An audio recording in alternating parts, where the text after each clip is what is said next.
Rafaela, olha, muitas pessoas vêm até nós, perguntam sobre dependência emocional, né? Como saber se a pessoa é um dependente emocional? A dependência emocional, ela é como uma droga. Vou dar um exemplo. Sabe uma pessoa que tem enfisema pulmonar e não consegue respirar? Ela precisa de um respirador. O dependente emocional, ele tem a mesma necessidade do outro do que uma pessoa que tem problema pulmonar, que está ali entubada, precisa do ar para respirar. Na verdade, tudo isso é uma fantasia criada, mas que é real, porque ela está vibrando aquilo, ela está vivenciando aquilo internamente dentro dela, mas é uma fantasia extremada de uma dor. Então ele precisa do outro como ele precisa do ar para respirar, para viver, para sobreviver. Entendi, mas isso é uma ilusão, né? É uma fantasia. A gente cria uma fantasia. E é interessante, né? Porque nós estamos tão fragmentados, o dependente emocional está tão fragmentado. E eu falei nós porque eu vou contar um storytelling meu. Por muitos anos, eu também fui uma dependente emocional. Esse tema, quando veio a mim, eu disse, eu vou contar a minha história porque eu sei da dor que passa, quem passa pela situação de ser um dependente emocional. Por que se chega nesse nível de dependência? Nós temos que vasculhar a infância, a primeira infância deste ser humano, né? Tanto de uma mulher quanto de um homem, que provavelmente foi ali que startou e que foi sendo reforçado ao longo da vida por uma interpretação errônea, talvez da ausência de um pai, talvez da atitude de um pai ou da mãe, o não olhar de uma mãe. Tudo isso vai sendo criado lá na primeira infância. Mas o que é interessante, o dependente emocional, por que ele fica, né, nessa dependência do outro, nesse exagero, nesse caos, nessa fantasia que ele cria da necessidade extrema? Ele está tão fragmentado dentro de si.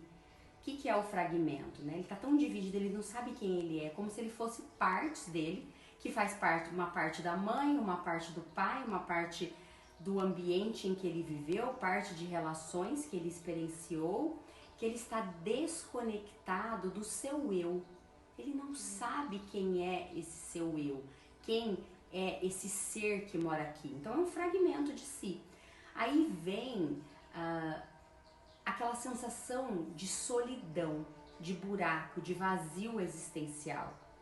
E nisso ele deposita no outro todo esse vazio, essa falta, essa ausência que ele sente dentro dele e começa a requerer, como o próprio ar que ele respira, a presença do outro. Aí vem, né, junto com todo esse comportamento, a humilhação, o choro, a necessidade de estar ali, de falar com o outro, de controle, porque um dependente emocional, ele tem a necessidade de controlar o outro o tempo todo. É esse o comportamento clássico de um dependente emocional? Sim, é o comportamento clássico. Vitimismo, controle, ciúmes exagerado e pensamento fixo, um pensamento fixo em uma outra pessoa o tempo todo. O dependente emocional não consegue fazer mais nada na vida dele. Mas ele é vítima ou é vilão? Ele é os dois. Ora vítima, ora vilão. Por quê? Para suprir a necessidade emocional dele, ora ele é o vilão. Mas ele não tem consciência disso, né? Não, e sim. Não e sim. Você vai ver que eu vou responder muito isso. Por quê? Tem horas que sim, ele manipula o outro, ele chora, ele se vitimiza. Alguns dependentes emocionais dizem até, eu vou tirar minha vida se você não ficar comigo. Ele chantageia. Por quê? Ele aceita a migalha que o outro está disposto a dar. E o outro vai olhar e falar assim, coitadinho daquele ser humano, não é tão ruim assim, eu vou ficar com ele, porque senão não vive sem mim. Mas por que a outra parte continua nessa relação? Ele também é dependente emocional? Porque semelhante atrai semelhante, sim. Ele também é um dependente emocional. Só que aí é o jogo da relação, né? Ora você é o agressor, ora você é a vítima. Então tem esses arquétipos que estão por trás, que ora você está ali por cima do jogo de dependência emocional, ora você tá por baixo. Então, ora você é o tapete, ora você é quem vai pisar por cima. É mais ou menos isso, tudo para preencher esse vazio interno que tem ali dentro, esse vazio existencial. Mas o que é interessante é porque nós, como seres humanos, nós temos o vazio existencial que faz parte da nossa alma. É como se nós tivéssemos uma incompletude como ser, como essência, como alma. E essa incompletude, como que ela seria completada? Com o olhar para nós mesmos. Esse seria o caminho de volta da reconexão com a gente mesmo, do autoconhecimento, de nos olharmos, de nos entendermos como seres humanos, como ser aqui nessa existência. E como eu tenho essa incompletude que vem da minha alma, da minha existência, e não faço o caminho para dentro de mim, eu começo a trilhar este caminho para fora. Porque você me perguntou, né? Como que a gente chega nisso? Eu trouxe a primeira infância, mas desde a primeira infância, a gente, como existência, como seres humanos existenciais, nós já trazemos desde a infância a incompletude. Só que na nossa primeira infância, o que nos completa? O pai e a mãe, porque nós somos totalmente dependentes deles. E a forma com que interpretamos esse cuidado, a gente vai trazendo isso totalmente externo para fora, quanto mais para fora, e a gente vai adoecendo, virando dependentes químicos, drogados mesmo, porque a dependência emocional, ela é uma droga. Eu não consigo respirar, eu não consigo comer, eu não consigo viver, eu não consigo sair daquilo. E eu vou contar uma história, porque eu, por muitos anos, eu fui dependente emocional. Eu me lembro, muito interessante, que com 23 anos, eu estava em uma fase que eu já não aguentava mais viver aquilo. Eu era tão dependente do outro, eu fazia tanta chantagem emocional. Era um jogo de manipulação tão grande que o meu ser ali dentro, ele estava gritando, mas ele não sabia para onde recorrer. Não existia um vídeo desse na internet, naquela época, pra gente consultar. Terapia era para poucos. E eu estava começando a estudar o comportamento humano. Na verdade, eu fui buscar a psicologia para entender tudo isso que eu sentia aqui dentro. Mas eu vivia essas relações. Então já era a segunda relação da mesma forma, uma relação doentia. E eu me lembro que os amigos da faculdade me chamaram para uma viagem no Petar. E eu decidi ir. Foi com muita coragem, não sei qual foi a loucura momentânea a loucura sábia, né? Que eu acho que foi do meu ser divino ali, que falou, não, você vai chorando, mas você vai. E o outro me apoiou. Esse relacionamento me apoiou, porque ele também queria se ver livre daquela doença, daquela manipulação, daquele grude que sufocava ele. Ele também queria viver o tempo dele. Ele disse, vai ser bom e tal, e eu fui. Lugar incrível, um lugar maravilhoso. Quem disse que eu consegui aproveitar? Foi uma das maiores torturas da minha vida. Pessoas novas, pessoas legais, pessoas se divertindo e eu na recepção do hotel, ligando desesperadamente para tentar falar com a minha droga, vamos dizer assim, com aquela relação doentia que eu tinha. E é óbvio, né? O outro não me atendia, porque aí vem o joguinho. Nesta hora, eu era o tapete onde ele estava pisando. Entendi. Ele estava por cima nesse jogo. Eu chorava, eu sofria, era um desespero, eu suava. Eu me lembro de falar isso e é interessante porque hoje eu não sinto mais nada, então eu posso falar isso tranquilamente, porque isso não tem essa vibração dentro de mim, né? Parece que eu estou olhando um personagem neste momento. Isso é muito, muito interessante. Enfim, eu fiquei assim por 2 dias.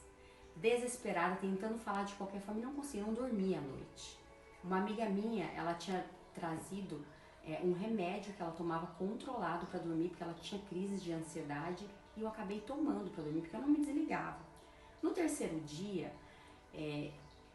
uma amiga minha chegou para mim e falou, Rafa, você não vai poder trazer essa pessoa para cá, vai? Eu falei, não, vamos curtir a viagem. Depois eu te ajudo a ir atrás dessa pessoa. Não tem o que fazer, nós dependemos das outras pessoas para ir embora, não dá para ir embora agora.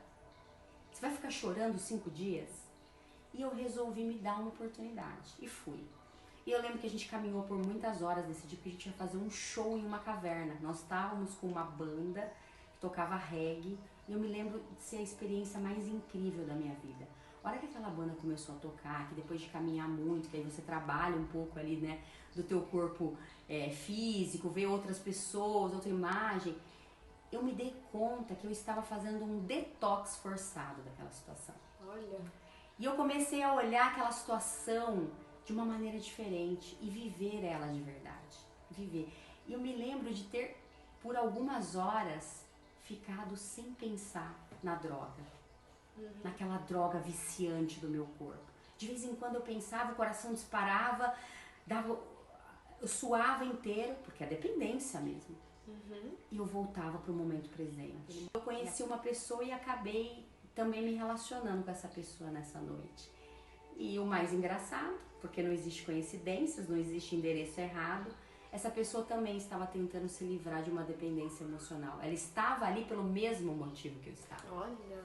E por isso que eu adoro a lei de cocriação do universo. E hoje, entendendo tudo isso, eu sei que tudo estava certo. E quando eu comecei a vibrar diferente, eu atraí essa outra pessoa que me deu força para viver aqueles 3 dias, que foram 3 dias incríveis, maravilhosos, e que me fez voltar para casa dizendo o seguinte: eu não quero mais isso pra minha vida. Chega. Eu vou me reencontrar, eu vou encontrar algo que está aqui dentro de mim. De alguma forma, vai ser desafiador para mim, porque quando eu olhasse aquela pessoa, é aquela coisa que o dependente químico faz, né? Só mais uma vez, vou fumar mais um cigarro, vou cheirar mais uma vez, é isso. E eu sabia que eu não podia, porque se eu tivesse contato com a droga, aquilo iria voltar numa intensidade talvez muito maior. E como que você faz para resolver isso num movimento de se autotransformar, assim? Só existe um caminho, é o caminho para dentro. O primeiro passo é o passo de decisão de que você já não aguenta mais. O que um drogado faz? Ele precisa se internar, ele precisa de ajuda, ele pede ajuda, ele solicita ajuda. Como eu disse, é um vídeo, é alguém te enviando uma palavra, é uma mão amiga te pegando, é uma terapia. Nesse momento você precisa de ajuda, você tem que entender que aquilo é uma doença. Se conectar consigo, né? Sim. Tá. Se eu não fiz o caminho comigo até agora, é porque eu não sei fazer. Nunca me foi ensinado. Então eu vou precisar me reconectar comigo. Eu vou precisar olhar para minha essência, saber quem eu sou. Porque me reconhecer como ser humano. Nos é ensinado que a felicidade, as coisas boas sempre estão no externo. Né? Eu vejo poucas coisas, ou pelo menos tive acesso a poucas coisas, que você fica feliz com coisas que estão dentro de você. Sempre precisa de alguma ferramenta ou alguma pessoa. A minha impressão tá errada? Sua impressão não está errada, é uma distorção da sociedade. Culturalmente, nós fomos manipulados a olhar para fora. A consumir, né? Seja lá o que for. Exatamente, exatamente. A consumir, o do outro é melhor, a grama do vizinho é melhor, tudo que eu preciso tá lá fora, tudo que eu quero, que eu desejo tá lá fora, a criação do desejo o tempo todo. Só que desde a criação da humanidade, já vinham os grandes sábios, os grandes mestres e dizia: conheça-te a ti mesmo, olhe para dentro, busque dentro de si, todas as respostas estão lá. Nossa, como é desafiador, né? Exato. É desafiador. Só que a nossa cultura, a nossa sociedade, a nossa escola nunca nos ensinou isso. E a gente está sempre buscando. Lembra que eu te falei da condição de existência humana, que é essa condição de separatividade de uma fonte, de um divino, de algo que já mora dentro de nós, mas que nós perdemos de uma certa forma e nunca foi ensinado a gente a se reconectar com isso?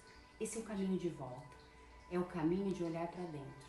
E por isso, pessoal, se você conhece alguém que tem alguma dor, que está sofrendo com isso que você acabou de ouvir, com essa dependência emocional, que não consegue se livrar de uma emoção, compartilhe esse conhecimento com ele, porque esse é o primeiro passo, esse é o primeiro caminho, é a tomada de consciência. É a tomada de consciência. Quando a gente toma consciência, eu decido, eu digo, eu preciso de ajuda, eu preciso olhar para tudo isso, porque eu sou um ser divino, eu preciso me amar, tudo isso é possível para mim.